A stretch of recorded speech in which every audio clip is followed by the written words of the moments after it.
everybody. It's so good to be with you again. I hope you're all safe and well. And thank you for taking the time to watch this short little video on calming cream and calming mist.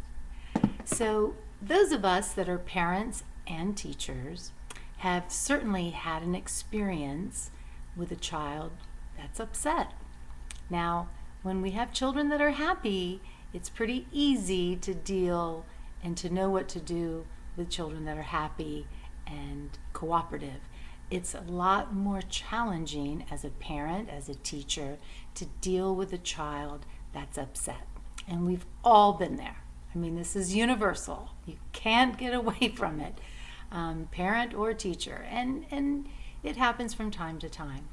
So what we want to do is just give you some helpful tools on how to deal effectively and in a healthy way with children and their upset. And one of my favorites is the calming cream. Becky Bailey calls it cranky cream, like when children are cranky. But what we do is if a child is in they're upset and they're crying, it's important to first acknowledge that they're upset and that they're sad, but then to ask them if they would like to have a little bit of calming cream.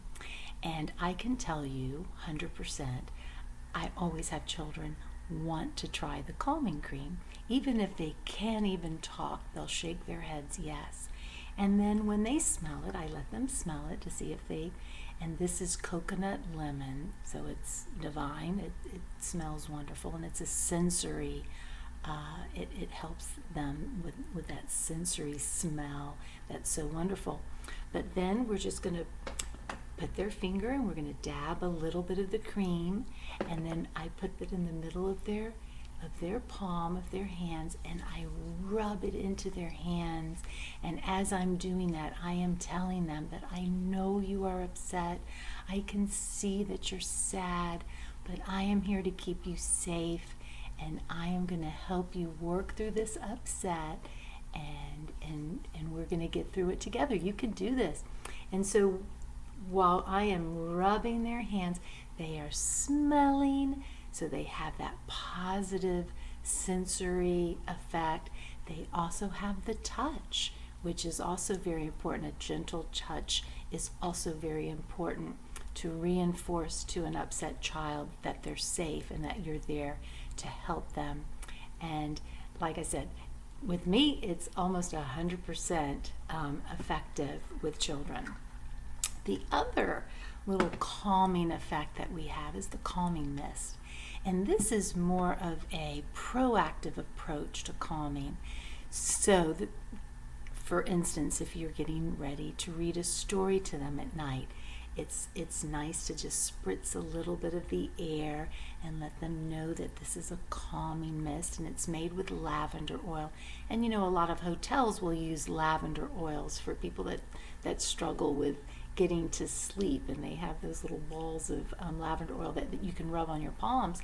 But it's the same kind of effect that you can spray the air. If your child has problem going to sleep at night, you might want to mist their pillow, because then they can smell that lavender calming sensory effect, and that helps them get to a calmer place.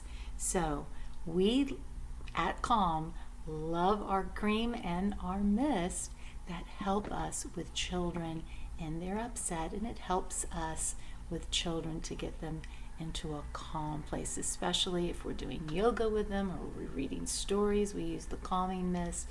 If they're upset, we use our calming cream. Well, I hope these are helpful suggestions to you. Try that. Try it at home. You can use your own lotion and your own scents that are special for you, and I hope it has a great effect in helping your child or your student get back to a calm place. Until the next time, bye now.